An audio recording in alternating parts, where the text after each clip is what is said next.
Dear brothers and sisters, my message to you from the very beginning is don't move.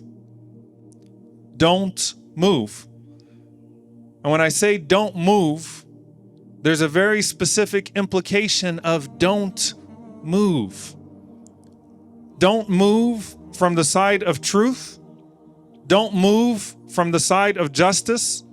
Don't move from the side of your Lord. Plant your feet firm and ask Him to pour into your heart what is necessary to achieve the internal conditions so that you can have the faith and the resilience that is necessary to stay the full course. I want you to appreciate in this encampment that we are in right now, and in this place where so many of you have courageously come, and many are taking to the lawns across the country, and hopefully soon across the world of university campuses, that what makes this so significant is not just the cause, but also the fact that we are not memorializing something of the past. We're not talking about something that happened 10, 20 years ago. We're not talking about a catastrophe that we only read about in our books. We're not talking about people that have long gone before us.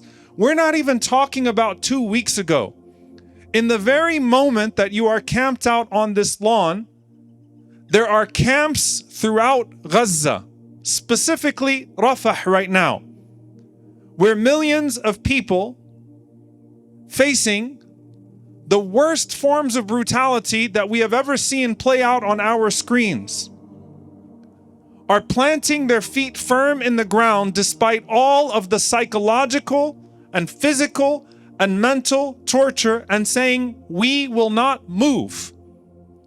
And it bewilders the enemy. Why are these people so stubborn? Why won't they just cross over? Why not just make space for them and send them elsewhere? And we have made their lives a living hell in Gaza, so they should all want to leave. It's all counterintuitive. And while the bombs are still falling and there isn't a moment where the drones are not heard in Gaza, and there isn't a new piece of news that someone else that is beloved to you has died, and people with their missing limbs and fresh blood and empty stomachs still say, سوف نبقى هنا. We will stay. We will rebuild. Try talking to people in Gaza and telling them that, well, the infrastructure is destroyed. The entirety of Gaza is gone. This genocide is complete. The water is gone. The food is gone. What was left of your homes is gone. Your family is gone. Tens of thousands of people literally missing limbs. Children who have no one but their Lord and the people around them. And they still say, سوف نبقى هنا. We will stay here. We will not move. سوف نبقى هنا كي يزول الألم. We will stay here until the pain goes away. سوف نحيا هنا. We will live here. سوف يحلو النغم. Things will change. The song will change. The mood will change. Whether it takes 10 years or 20 years or 30 years, we have a responsibility. We will not move. One of the doctors that went to Gaza came back with this. And it's dated, a piece of Gaza. And it reads, من غزة مع الحب رغم الألم. With love despite the pain. With love despite the pain. Here we will stay. And while the world marvels at these people, while also finding complete disgust at the treatment of these people and the lack of global accountability from the powers that be, they wonder where that power comes from. Where is that faith from? And in the Quran, we have this constant notion of feet that are planted firm. We ask our Lord constantly to make our hearts firm and to make our feet firm, to allow us to achieve the internal condition that is necessary to give us the fortitude to face any obstacle ahead of us, and to not cower in front of any tyrant, the way that we see best manifested right now in our brothers and sisters in Gaza. And in every single portion of the Quran in which this idea of feet planted firm, you have a mention of the internal condition that was achieved first. Ya ayyuha alladhina amanu in tansurullaha yansurkum wa yuthabbit aqdamakum. Oh, you who believe, if you stand up for your Lord, He will give you victory and He will make your feet firm. If you're standing up for Him, He will descend into your hearts what is necessary to make your feet firm.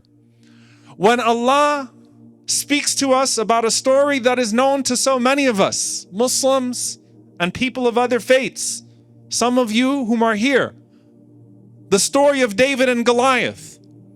And before anybody else tries to fill your head or your heart with any baseless propaganda and tries to convince you that somehow the 40,000 massacred people under the most sophisticated bombing and weaponry that we know in our modern day, with all the structures of power and oppression against them, that somehow those people are Goliath against David, then come back to your common sense. We too have David and Goliath, and it's best manifested in the boy that stands in front of the tank with his stone, absolutely unafraid and unintimidated. And we have the story of David and Goliath in the Quran. And when those righteous people stand up against Goliath and they make the following supplication, رَبَّنَا أَفْرِغْ عَلَيْنَا صَبْرًا وَثَبِّتْ أَقْدَامَنَا. Before they ask for their feet to be planted firm, they say, pour upon us patience. So once again, something that precedes the feet being planted firm, pour upon us patience. But here's the thing. It's one thing to plant your feet firm. It's another thing to know why you're planting your feet firm, and to know that you're planting your feet firm on the right side of history. There was no doubt in the hearts and minds of those that were standing on that side that they were on the right side of history. And that too distinguishes us today. That we know we're on the right side of history. And no propaganda is going to rupture that fitrah, that natural recognition of oppression. No one can color a genocide and make it acceptable to a sound heart. And so before you plant your feet firm, you need to make sure that you're planting your feet on the right side. And today we're on the right side. And we ask our Lord to pour upon us patience as well.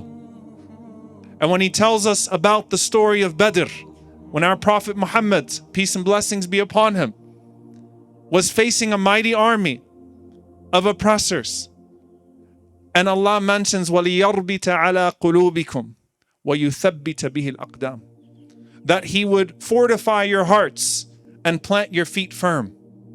There's something that precedes that feet, or that set of feet being planted firm. It's the moral clarity. It is the spiritual fortitude. It is knowing that you are upon the truth that allows you to know today and beyond that you should not move because of an obstacle ahead of you.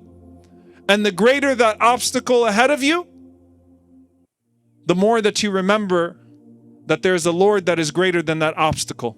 That there is a cause that is greater than that obstacle that will keep you firm. And even when the blood is fresh, you chant out the way that Umar ibn Khattab did on the day of Uhud, when the blood was flowing and when the losses were abundant. قَدْ أَبْقَى اللَّهُ مَا يُخْزِيكَ. God has caused to remain that which causes you disgrace.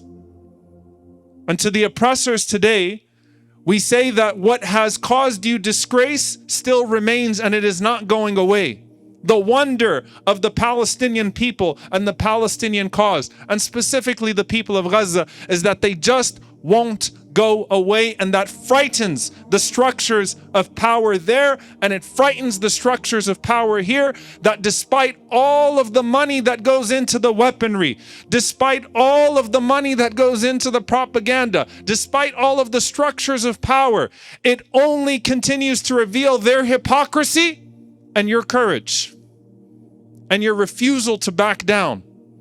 And it's being seen across the country today and across the world, that no suppression will do away with a people that act on the basis of conviction, that no structure of power can take away from spiritual clarity. And what they fear most is how little you fear them.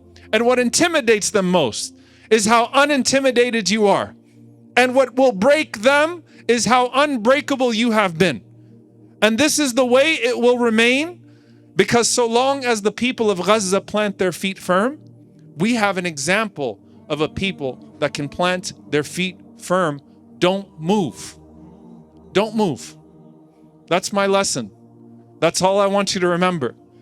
No matter how intimidating it gets, no matter what they put in front of you, no matter what they threaten us with, we will not endure what the people of Gaza have endured for their livelihood, and they deserve to live as much as we deserve to live.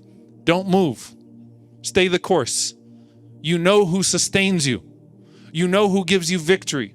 You know who gives you courage. You know who gives you meaning. You know why you're here. Don't move. Plant your feet firm. And we ask Allah to plant our feet firm and to put in our hearts what is necessary to be fortified, so that we are never intimidated, never scared, never broken, never in a state of despair, even when we feel pain.